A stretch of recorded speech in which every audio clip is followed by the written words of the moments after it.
tirar uma fotinho antes. Não. Na filmagem é o máximo.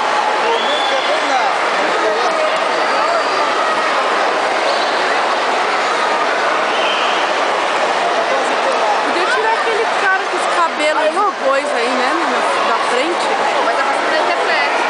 Eu sei, mas não por isso o cabeludo de ficar bem na frente do Gustavo.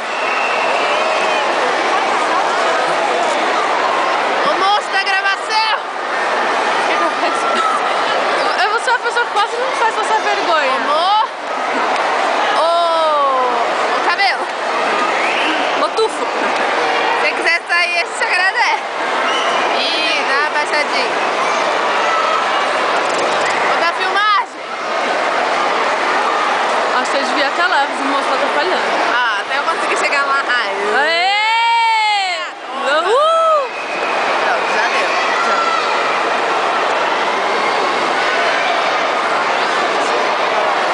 Tem que tirar todo o som da filmagem.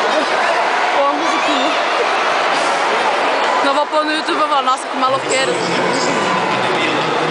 Droga, se for narração. Tá, agora tira o segurança. Ah, não, você não vai fazer isso comigo.